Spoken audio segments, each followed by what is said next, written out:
that Ukraine was about to invade and launch a war against Russia, that Ukraine was prepared to use chemical weapons, that Ukraine committed a genocide. Without any evidence, we saw a flagrant violation of international law in attempting to unilaterally create two new so-called republics on sovereign Ukrainian territory. And at the very moment that the United Nations Security Council was meeting to stand up for Ukraine's sovereignty, to stave off invasion, Putin declared his war. Within moments, missile strikes began to fall on historic cities across Ukraine. Then came the air raids, followed by tanks and troops rolling in. We've been transparent with the world. We've shared declassified evidence about Russia's plans and cyber attacks and false pretexts so that there could be no confusion or cover-up about what Putin was doing. Putin is the aggressor. Putin chose this war, and now he and his country will bear the consequences. Today, I'm authorizing additional strong sanctions and new limitations on what can be exported to Russia. This is going to impose severe cost on the Russian economy, both immediately and over time. We have purposely designed these sanctions to maximize the long-term impact on Russia and to minimize the impact on the United States and our allies. I want to be clear, the United States is not doing this alone. For months, we've been building a coalition of partners representing well more than half the global economy. 27 members of the European Union, including France, Germany, Italy, as well as the United Kingdom, Canada, Japan, Australia, New Zealand, and many others, to amplify the joint impact of our response. I just spoke with the G7 leaders this morning, and we're in full and total agreement. We will limit Russia's ability to do business in dollars, euros, pounds, and yen to be part of the global economy. We'll limit their ability to do that. We're going to stunt the ability to finance and grow the Russian military. We're going to impose major, and we're going to impair their ability to compete in high-tech 21st century economy. We've already seen the impact of our actions on Russia's currency and the ruble, which early today hit its weakest level ever in history. The Russia stock market plunged today.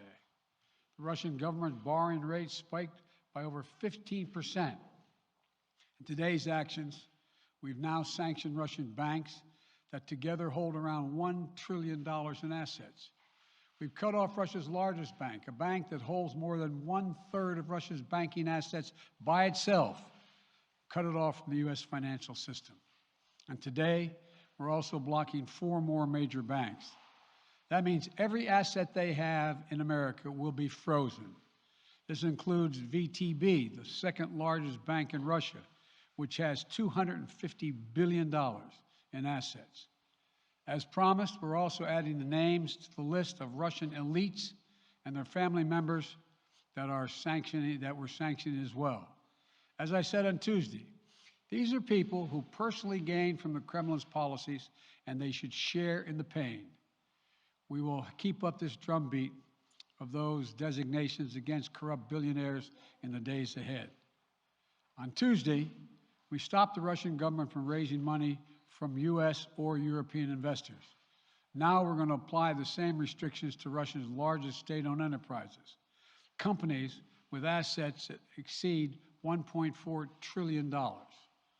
Some of the most powerful impacts of our actions will come over time as we squeeze Russia's access to finances and technology for strategic sectors of its economy and degrade its industrial capacity for years to come.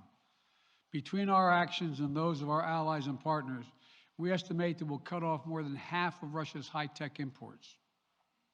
It will strike a blow to their ability to continue to modernize their military. It'll degrade their aerospace industry, including their space program.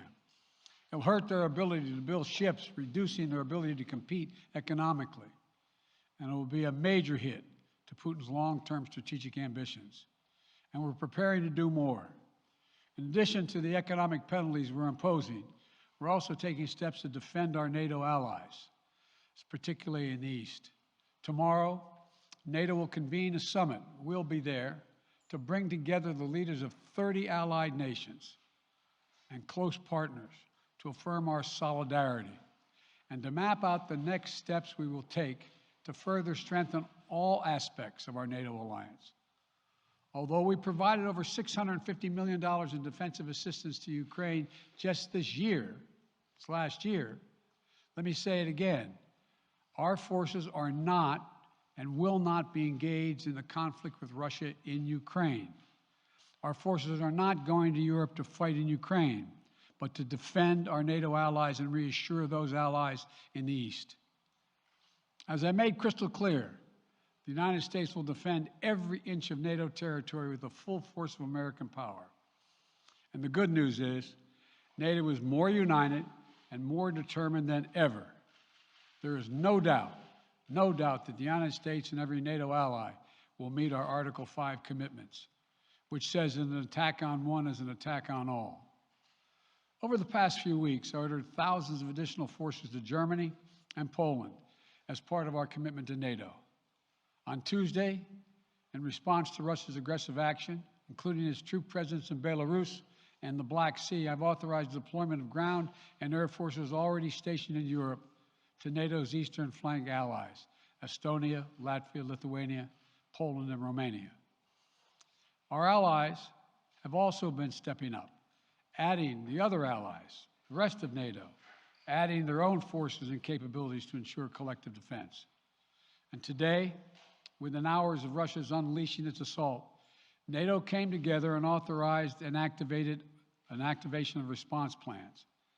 This will enable NATO's high readiness forces to deploy and when and where they are needed to protect our NATO allies on the eastern boundaries of Europe. And now I'm authorizing additional U.S. force capabilities to deploy to Germany as part of NATO's response, including some of the U.S.-based forces that the Department of Defense placed on standby weeks ago.